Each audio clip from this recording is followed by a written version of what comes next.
self-exposure here. I'm a fence and a duck and a rabid primary care advocate, maybe, because of, well, having been trained in that, I guess, gives me a bias, but also seeing the evidence in the literature that good primary care differentiates high and low performing health systems and predicts good and bad population health outcomes. More primary care per capita leads to better care and lower costs. So that's all pretty good. Primary care is based on 4 cardinal features: first, point of access; person-focused relationship over time; comprehensive services; and care coordination. And that done well is good primary care, and that's good stuff. So all that's well and good. Then you cut quickly to the world in which we live, and you see that we have impediments to good primary care throughout almost everything that we do. Sometimes well-intended, but the path to hell can be paved with good intentions, so I don't know if the intentions are working out so well. Like, we have a current problem that state budgets are in extremis, and medical costs, especially Medicaid costs, are identified as one of the big drivers. And the businesses in most communities in the country, with the exception of Wyoming, North Dakota, a couple of other oil sand states, are screaming with the lack of support they're getting from governments to do things that the employers would like, and the employers are spending more money and pushing that on people, so people are being stressed. So the problem that I've had over my professional lifetime on trying to create an environment conducive to the delivery of good primary care is that the environment around us in which we live has been focused on the wrong stuff and doing sometimes well-intended stuff that unintentionally gets in the way of the outcomes that we want, what we need to be doing for our patients. As an example, prior authorizations, which seem to be good on their face, or all sorts of other machinations, add extra layers of complexity and time and can ultimately get in the way of what's going to be for our patients.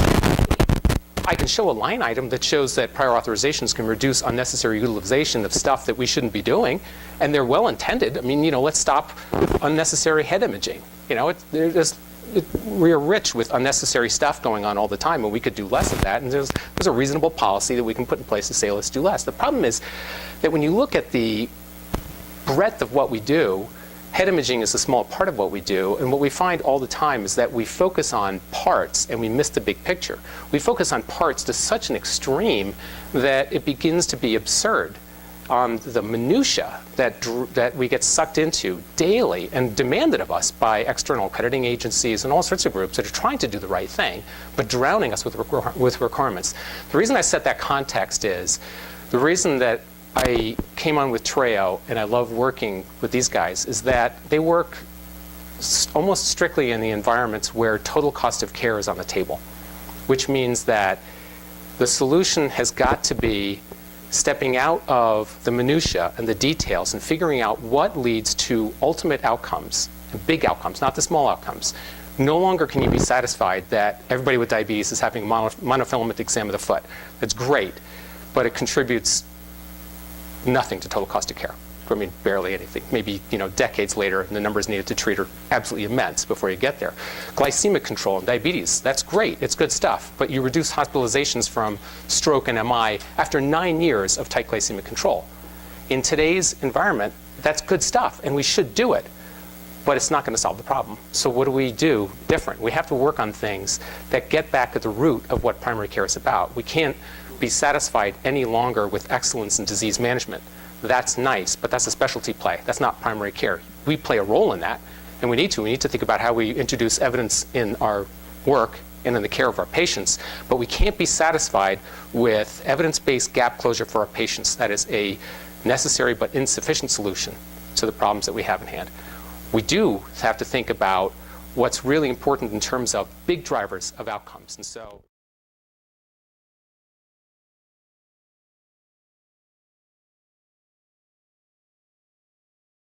this is probably no surprise to you guys. If you haven't seen it, you live it probably every day, in that we focus on health and wellness and well-being of our patients, and we think about disease a lot, and this is where evidence-based guidelines come into play, and reliability in care delivery, and having data on gaps in care, and things like that. All sorts of stuff which is really important and helpful. And this is good stuff. So we think about disease, and we think about how we organize healthcare as contributing to that, and that's all true. But if you look at the big picture that Evans and Stoddard talked about in 1990, you see that health and well-being is much grander than that. It has to do with genetic predisposition, over which I have very little play. Maybe I can address some of that, but I can't do much about it. Social environment, physical environment, all sorts of things. Prosperity, as you guys know, is an absolutely massive driver of outcomes. And to not understand that and not pay attention to that puts us at risk of not being able to address what it is that gets between people and the outcomes that they want and we would want for them. So if we only pursue evidence-based gap closure with individuals, we're missing big leverage stuff that drives outcomes in a really, really big way. I just today saw a wonderful TED lecture. Tim Getz, who's the head of, I think, Wired magazine. So look up TED lecture, Tim Getz, healthcare data. And he talks about what drives outcomes with people. And as you would suspect, and this is true in the literature all over the place, what drives chronic conditions, the rate of adoption of chronic conditions, the worsening of chronic conditions, the bad outcome from chronic conditions, is behavior. People's behavior drives the outcomes. And we know this in practice every day. And the reason that's so important is we need to start thinking about other stuff in behavior. So I'm going to get to that, and I'm going to describe why we take the approach in TREO of trying to step outside just conditions, because conditions are helpful, but they can be distracting as well, as we start to trip over the multiplicity of conditions that affect individuals with multiple conditions. It's not just diabetes. It's diabetes and substance abuse and mental health and lack of social support and financial stressors. Those are the big drivers. It's not the diabetes per se, especially when you get an individual who says, I don't care to work on my diabetes at this time because fill in the blank. And then what do you do for them? Guideline adherence? Self-management manifesto, thou shalt, or I'm going to fire your sorry carcass from my practice? No. I mean, we know that that's absurd. And yet that sometimes feels like we're driven to. And so if we strictly follow the chronic care model, and which, by the way, was not intended to be disease specific, then we've got to start thinking more broadly.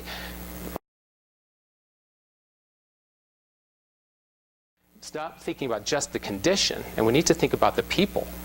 We need to think, I can't have care managers, if I'm thinking about a population health strategy, a care manager calling up somebody's pancreas and another one talking to their lungs, and another one who talks to their liver. It's like, I've literally heard from practices, from patients in really good systems, really brilliant systems that did a brilliant job with disease management, where after a while they're starting to say, our members are starting to complain about the fact that they have these different experts calling them up and talking to different organ systems, and they don't necessarily collaborate, and it's starting to feel awkward.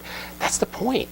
It's the multiplicity of conditions. It's all that stuff adding together, and it's people that we treat, and it's people that we work with. So we need to think, how do we get to people, and how do we look at the aggregate of what gets between them and outcomes? And that's how we drive our click-through strategy. And so we'll talk about how we use one of the predictive modeling tools out there. We use 3M's CRG methodology, which is, this is mind-numbing jargon in this. There's a literature-based, there's published stuff. They talk about how they do that. If you really want to get into it, it's out there. We can steer you to the place where you can look at that stuff and read it. It's hard to read, but I read through it and gained a reasonable understanding and talked to the guys who developed it. So it's pretty good science. Like all predictive models, it's okay. It's no better or worse than the others. Pitch off for that, but from the 3M guys. But it does a reasonable job at predicting future resource utilization based on all the things that happen to people and the medications they're on and the recency of events like having been in the emergency department or hospital. So all that stuff drives in. And we can then look at individuals because of the multiplicity of things. We need to think about, instead of just patients, but also populations. And so what I mean by that is we can have the best system. Our system is so great. We've got Epic, and it weaves everybody together, and we know everywhere they go. Well, you only know where they go within your system. If they go outside your system, you don't know. Unless you're Kaiser and you really do know, and they can't go outside your system. You don't know when they go outside your system, and so that's a big hole. And you got to ask the question, well, what else do I do? In this world, we're no longer responsible just for those who show up. We're responsible for those who have been attributed to our practices. And sometimes the attribution logic didn't work. That's hopefully less and less over time. But we need to think, What about those people who should be getting in for care and who are not? If you look at Massachusetts, for instance, those people who weren't part of the insurance bucket who finally got brought in, 50% of them had serious chronic conditions that drove bad outcomes. They just didn't ever have access to health care. And so I don't think that that necessarily extrapolates to the people who have Medicaid in the state of Colorado, but my guess is that there are people who are out there who are not engaged in any way. Some of them are at risk. So non-attributed but not seen. You need to think about self-management support and other stuff in there. So let's go on from there. We do a lot of stuff with claims data. Before, when I was working on the provider side, I never thought that claims data really had much utility. And I could cite all sorts of examples of 3 months too late on stuff that was so old, you got to be kidding me. Care managers calling up, this patient looks at risk. Yes, we just closed the case. I mean, give me a break. Yet, there's stuff that we can get out of claims that's really helpful. Like people with chronic conditions, the chronic conditions don't tend to go away. Somebody doesn't tend to grow a second kidney. They don't tend to get rid of their congestive heart failure or their diabetes, sometimes, rarely. But, so things tend to trend out over time. And we can see things now in claims like they're going over there for services you didn't know about, but also, hey, they had all these chronic conditions and all of a sudden no claims are coming into the system at all, and yet they're still enrolled in Medicaid. That might be a disaster or tipping time bomb that's waiting to go off, things like that. And so we can get information from claims that's actually useful and helpful. It is not the sum total of what you guys need to do your work, but it's different from what you have and therefore can be helpful, probably. I mean, you might have stuff, but it's different and therefore may be useful. So next slide.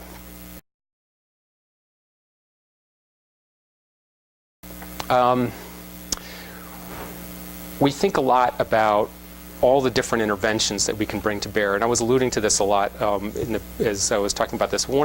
So we swim in oceans of data, and we have almost too much. No, we do have too much. We have absolutely too much information. And the question is, what of that is really useful, and what's important, and what do we need to act on now? We do not generally have unlimited resources where we can work on all things for all people at all times. Therefore, we have to make a choice. Where do we work now, for whom, and do what? And the answer is usually set by the programmatic goals, which have to do with reducing total cost of care so that we can either not throw more people off the books and out there to whatever, and stop dental care for adults. I don't know if that's happening in Colorado, but I just read that in the paper today. Now adults aren't going to get dental care. Great. So watch complications in pregnancy go up. Pay now or pay later is the way I tend to think about these things. Anyway, so think about what are the interventions that get beyond the condition per se and start to get at whole populations. Because one of the things we see pretty consistently is if you come at a population from a condition lens, the interventions tend to be sequestered within that condition and do not generalize. Leif Solberg has done a bunch of research on this and shows that those typical implementation does not generalize. So when we use that sentinel condition and then let's have the whole primary care reorganize itself around that, doesn't actually seem to be the case in most circumstances. So we got to think what things, how do we get past that glass ceiling effect of just one condition, because we want to not be specialists in that condition if we're thinking primary care. And one of the answers is to think about those underlying issues that get between people and their outcomes. And so you see here a logic that's pretty heavily evidence-based in the literature that talks about the several things that can be done in terms of outreach, care coordination, and self-management support that goes across all populations and all conditions. But you need a segmentation strategy to get you there. So that's what I'm going to show next and how you actually drill into the dashboard and use it. But this stuff, again, is probably is pretty obvious to you. Patient engagement, just looking at doing outreach, I mentioned the attributed but not well linked, high illness burden loss to follow-up with no PCP visit in 6 months. We've got some simple reports on the dashboard that are set up already cooked, so you can just pick that stuff up and use it. Now, with a claims data lag, no office visit in the last 6 months, you're going to get some people that did have an office visit in the last 6 months. They just haven't made it through the claims system. So some of this stuff is not as timely, but still, at least it's a hint. It's a starting point where you can say, where are the people at risk on whom I should be spending our scarce resources and time. Care coordination. For instance, people with a high illness burden and ER and inpatient triggers, and you can hear more about this in the examples from the practices. And so I think all this stuff is relatively straightforward. Self-management support, the cool thing is, the reason that I as a clinician was nervous about stepping into this when I heard John Wasson talk about this endlessly when we were working in the IHI and thinking, I'm going to die if I have to do all that. I remember in residency in family medicine, you know, the whole genogram and the family history, and I was like, and when am I going to do that? Are you kidding me? I don't have time in the day to do all that stuff, you know. And so the good news is, by the way, I'm not belittling that. I was just like whining as when I was a resident whining. That was all that was, blowing off steam. But the idea here is under self-management support, when I think about what that can entail, it can seem like an ocean of demand and need. The cool thing is there's good evidence about very specific, focused, targeted interventions that don't have to be done by the clinician. There can be somebody else in the practice, and this is where you get Bodenheimer and others talking about care teams and all that, which is, you know, there's big elaborate stuff, and there are good publications on that.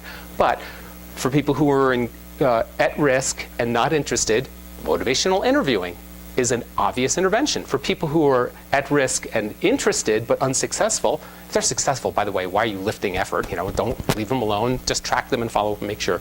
But for these people, you do health coaching to teach problem solving as a skill set. And there are really good studies at Dartmouth, and we did one in the Ideal Medical Practice Project that was very effective. So we can show you about how to do that kind of stuff. Next slide. Okay, so how do you find populations? I'm going fast because I want to cut to the dashboard demo. In every data set that I've looked at, and colleagues at TREO have looked at, we see an absolute monotony of who drives total cost of care. And the reason this is important, so I'm showing you here on the x-axis per member per month costs. Who costs a lot as an individual on a per member per month basis? And you'll see things out here. If I were to run this out on diagnoses, for instance, you'll see chronic renal failure way out here on a per member per month basis. they're extreme. But the dot is very low on chronic renal failure, as it is, by the way, in congestive heart failure. It's really low. Low on the y-axis. The y-axis is the contribution to total cost of care, which is one of the reasons that if you say, well, we want to look at high-risk people based on PMPM, and we want to do that because we've got this total cost of care contract, it's like, wait, yes, high on PMPM, very little on total cost of care contract. Why are you spending time focusing there? You shouldn't. If you've got a total cost of care, you need to do something else. If we're trying to make some inroads here, then you need to focus on bubbles that are up high. And in every population we see dominant, moderate, chronic. It's jargony. I apologize for the jargon. This is 3M stuff that we've carried through. But this comes down to people with complex chronic conditions, more than one condition. Single conditions are here, but they're much, much smaller in terms of contributions. So if I'm just pursuing diabetes, there's diabetes in both, by the way. But if I'm just pursuing diabetes, tend to be focusing on impact that'll have very much less contribution to total cost of care.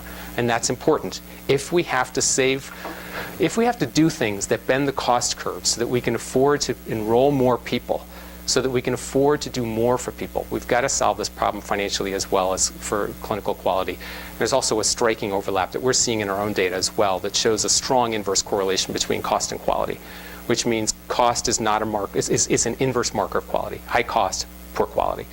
Not a big surprise. I think we've seen some evidence of that in the Dartmouth Atlas so far.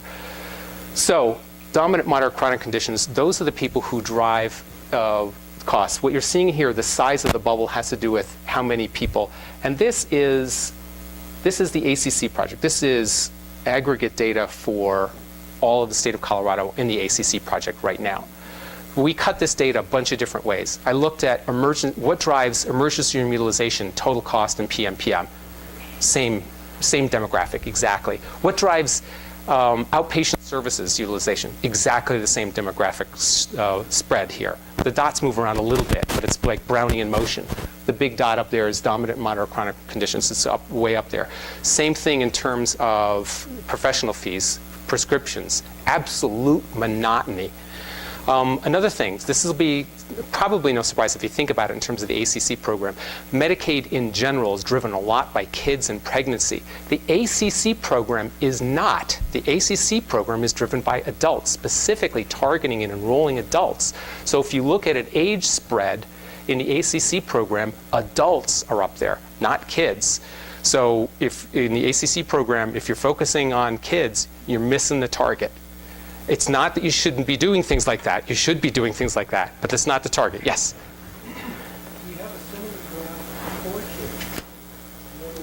say the kids don't look like do you have? I'll repeat the question. Yeah, so the question is there a similar graph like this in pediatrics that would show something like this for kids? And the answer is, I haven't done it, but it would go the same way I think you're going, which is that kids with complex chronic conditions would be right up there. Now, I don't know how high, I don't know what happens to the y-axis, but my guess is that is the same demographic.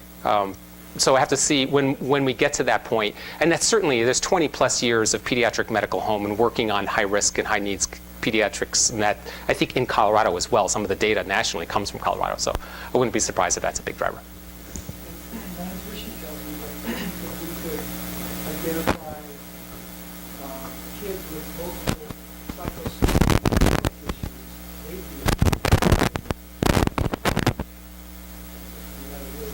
issues. Yeah.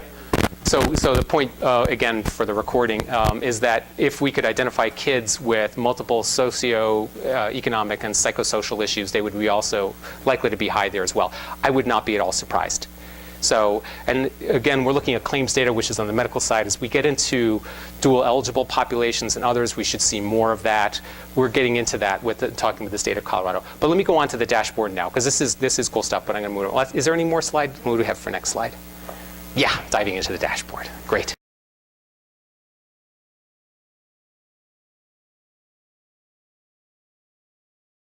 So let's dive into the dashboard.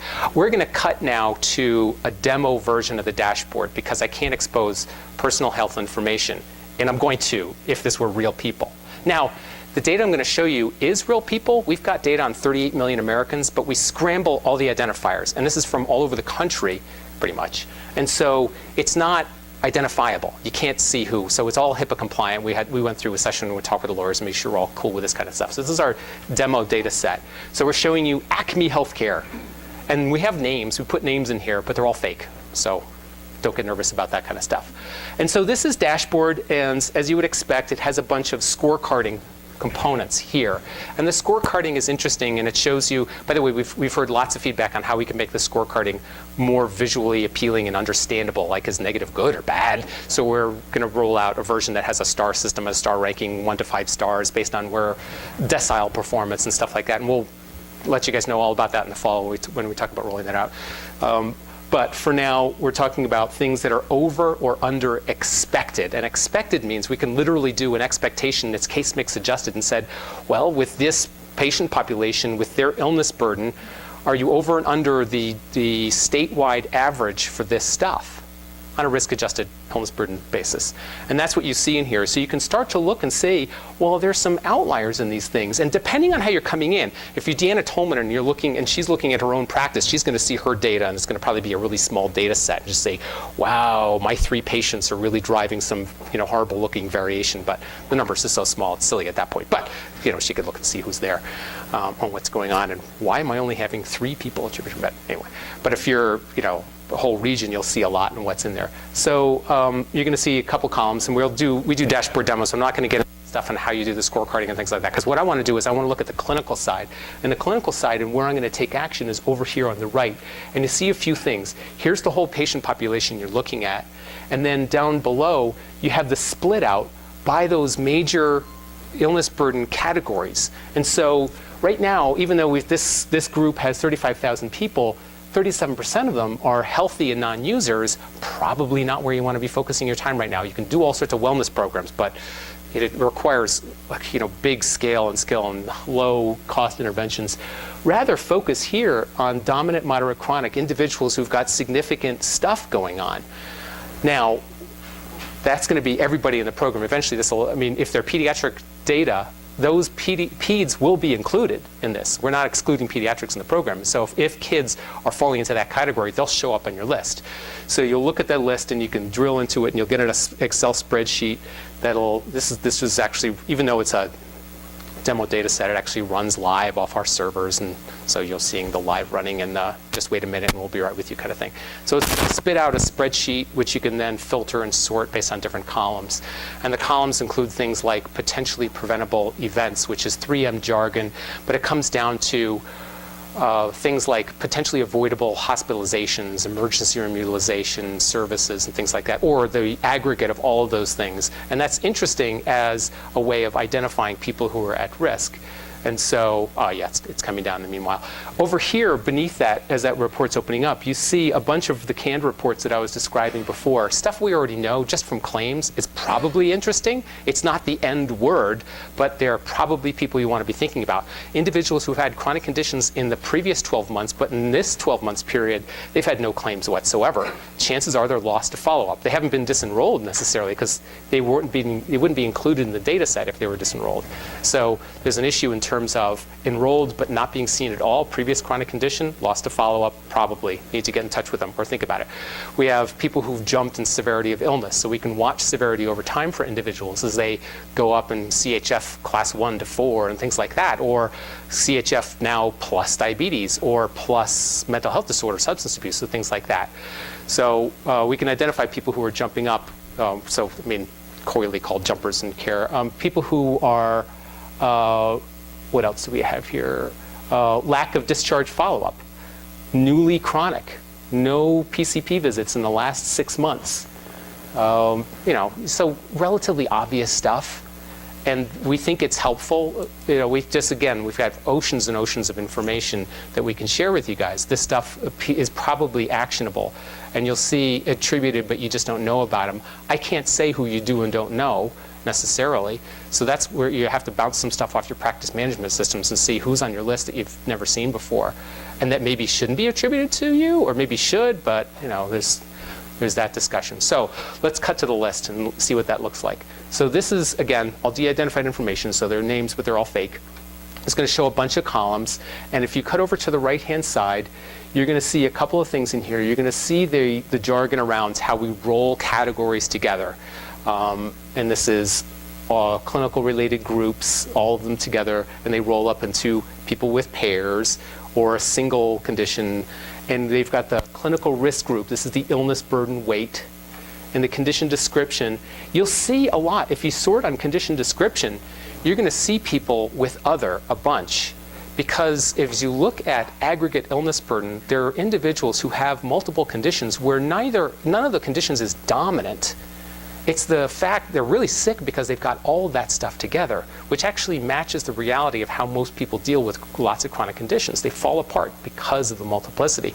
So other comes up a lot. When we go and run histograms of all the different diagnoses, the primary diagnoses underneath other, it just runs way, way out there, which is one of the things we know is going to make it difficult to go condition by condition, evidence-based guideline by evidence-based guideline. I mean, your grandchildren are going to be putting guidelines in place before you get to the end of that list. It's just, there's so many of them. Not that it's wrong to do that, but you need to also think about how to sort by clinical risk group, and let's look at total illness burden. Let's look at the amount of people who are being driven by potentially preventable services. So if you sort by PPE allowed, by the way, pardon on the allowed thing. Allowed is plan speak that has to do with how much, what was the cost, what was the total expenditure on that individual. But let's look down here for just the individual. Could you get the identifier on this line here? We can't see it over there. And I do have glasses, yay. There's somebody who's got all those. If you go down there and find that person. Yeah, line 20, get their ID and then go out and let's look at the patient. Yeah, so we heard from Mark Wallace and others when we were initially demoing this, and that it would be interesting to have care managers working in a high volume facility who could identify individuals who are showing up, who are part of this program, who maybe didn't necessarily need to be admitted, but now you've got a care manager in the ED who maybe doesn't have access to the office chart, maybe it's difficult to get through, and they want to know something about this individual. What can we do to help them out? So we have created a patient profile from the information that we have. Right now this is claims information, but we can feed in, if we've got functional capacity evals, which we do on some people in Colorado, that eventually could be fed in here. And we put this together and we'll have the person's name, quality index score, well, we can get into some other time, that has to do with the PCP, that's the attributed PCP, what their insurance is, their primary drivers of the clinical risk group, and then a bunch of utilization statistics about that individual. And then we broke it out on the tabs up above. So go to professional visit history. So now you can see, and go up to, show it on the top left entries, go to 50. You'll see that this person has, this, by the way, was a real person, but it's de-identified. And this is real stuff. I mean, look at all the different clinicians this person saw in that year. And this is real. So I heard from a colleague of mine in Colorado Springs, he looked at this stuff for the first time when he was taking it through, and a lot of times you're just blown away by how much activity is going on. He just had no idea. Other people seeing this patient, they're bouncing off of all these other emergency departments, going all over the place. A lot of stuff happening. This tells you who they saw, for what, and when. And go to frequently used. So we're trying to distill this now into inpatient, outpatient, professional, and total unit events for different things like dehydration, all the different diagnosis codes. You can look at frequently used facilities, frequently used physicians, how many times they've gone to these people. Go over to inpatient history. We'll roll this out. This is literally, this person in a 12-month period has had 5 inpatient admissions for a whole bunch of different reasons. I guess a bunch of it's pancreas. Yeah, it's a lot of it's pancreas to this person. Go over to outpatient history. Again, you can see all this information, and pop over to pharmacy. And the thing we'll see in pharmacy, right now, when we do the demo data set, we don't actually have provider name in here. We have a provider ID, but you'll see provider name when you guys go in there and look at it. And one of the things when we were prototyping this and talking with one clinician, we saw, as you would expect, I just pulled somebody out who had a very high risk profile like this, and you saw 10 different prescribers for controlled substances for that individual. Probably an issue, something to think about. We're talking about how we can further sort the RX list, because a lot of the really high-risk people you're going to see have RX lists like this that are just mind-blowingly large, just immense. And so we want to sort by major categories like opiates and, or at least, category 2 controlled substances, which will be one big list for some people, because we figure that'll be interesting.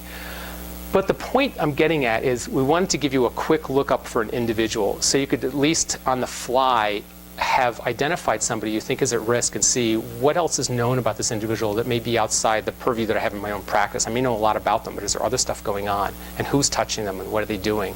Who's prescribing and what are they doing? So that's what this patient profile report is. The simple clicks that we expect to be most useful for right now, and will evolve as we get feedback and evolve the tools we use to provide to you, are going to be driven off of the lists that came, the spreadsheet that's behind this. If we go back to that, the spreadsheet that's behind that is the list here. We've got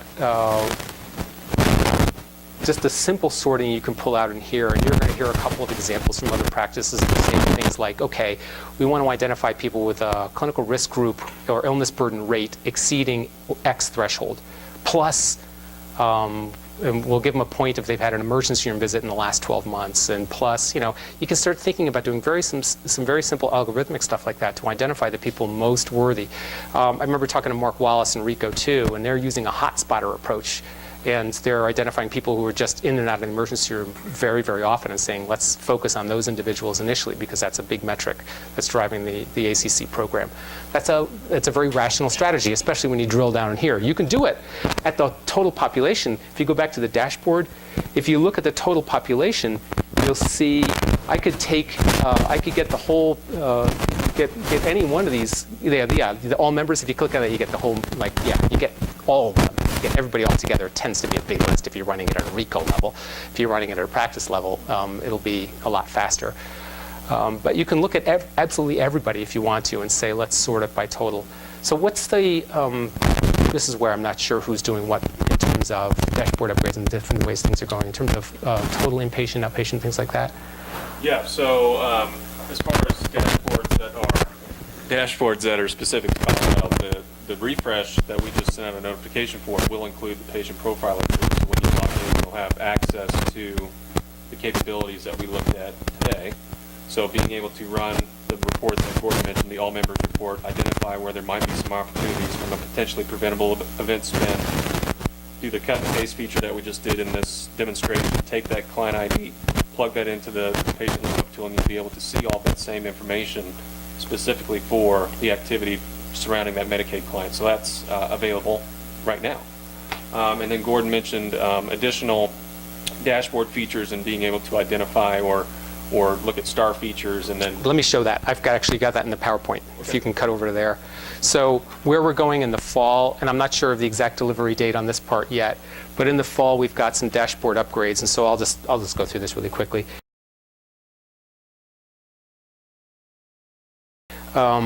Where we're going to have the star ranking system on the key performance indicators, and the star ranking, like I said, will be based on 5 stars, and you can get a half star. So it's actually, we break things out into deciles, and we'll put the different categories here. We're also going to put in there some math that will say if you wanted to achieve the top, you would have to move this many events or dollars or something like that. So you have an idea of the scale of the workload if you're trying to move up the scale here. And then a hot link to the member list that's directly beneath that. What's the list of people that drove that metric so I can see that? Right now you've got to do some sorting to get there. But we hear that's annoying. I want 3 clicks, make it really simple. So that's what we're going to be rolling out in the fall. And when you get the member list, this is a mock-up, but when you get the member list, we want to hot link each member on that. So when I click the member, you get the profile. So that's the basic stuff in terms of the upgrade. So I went really fast through the rationale of how I think about individuals and aggregate illness burden.